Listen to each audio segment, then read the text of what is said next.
Assalamualaikum warahmatullahi wabarakatuh. Alhamdulillah Rabbil alamin wassalatu wassalamu ala asyrafil anbiya'i wal mursalin wa ala alihi wa sahbihi ajma'in. Alhamdulillah Rabbil alamin. Kita dapat lagi bersua pada hari ini, pada kali ini.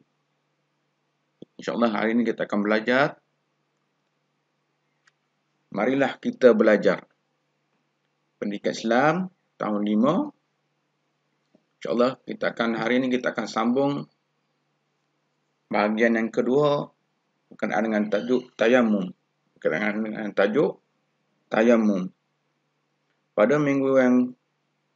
Pada sesi yang lalu, bahagian pertama kita sama-sama belajar pengertian tayamum, rukun tayamum, cara-cara tayamum dan syarat-syarat sah tayamum.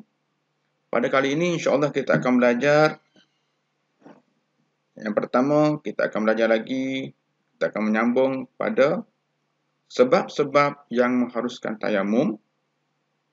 Yang kedua, sunat tayamum. Dan ketiga, insya-Allah kita akan belajar perkara yang membatalkan tayamum.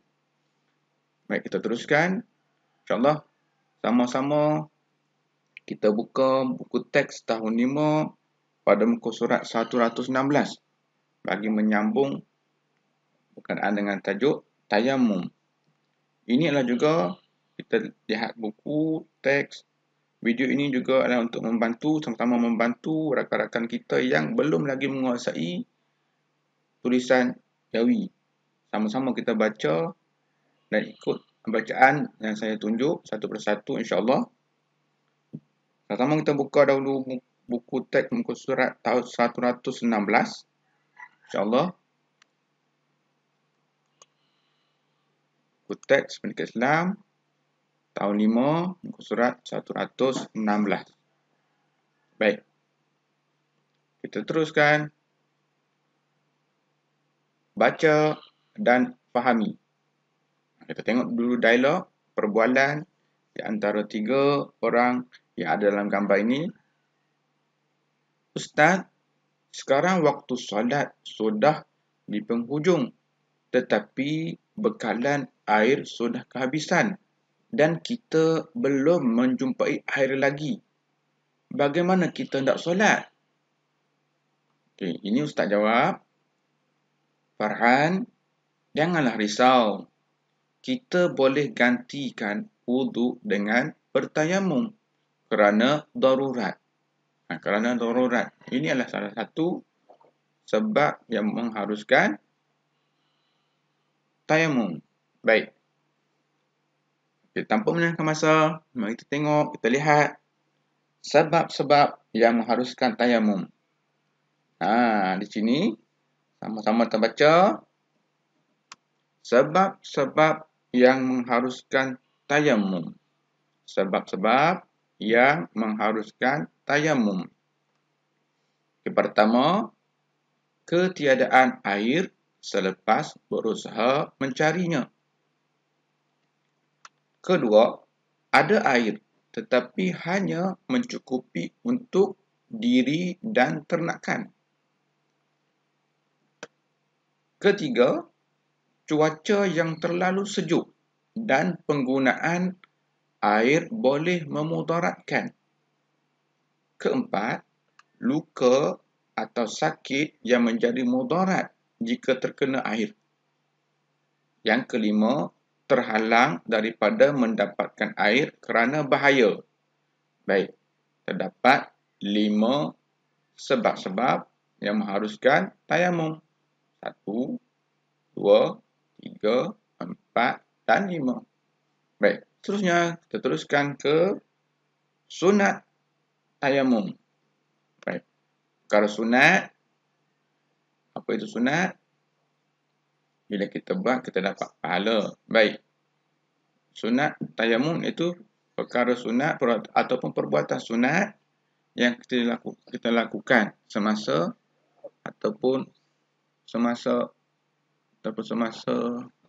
melakukan tayamum. Baik, sunat tayamum. pertama membaca basmalah, iaitu Bismillahirrahmanirrahim. Sebelum tayamum membaca Bismillahirrahmanirrahim, sunat.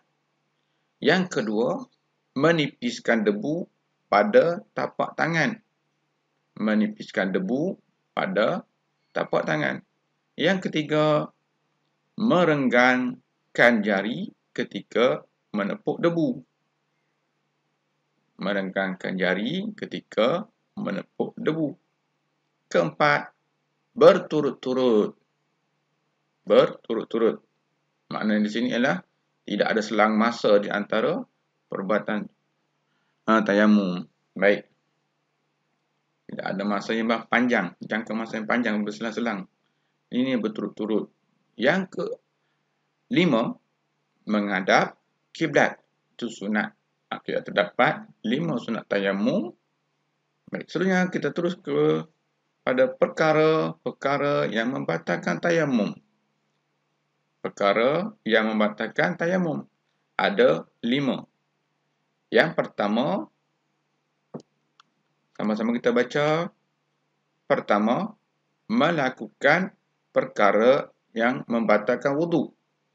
Melakukan perkara yang membatalkan wudu.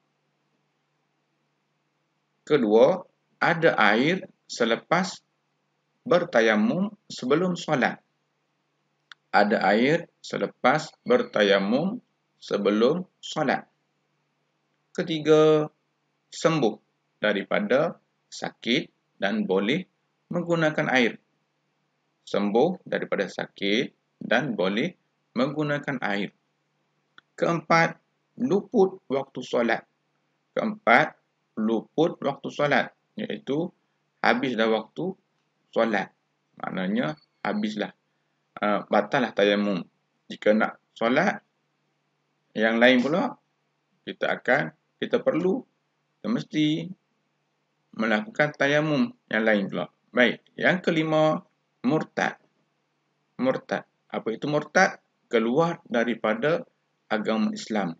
Keluar daripada agama Islam. Baik. Rumusan di sini, baik, sama-sama kita baca rumusan di sini.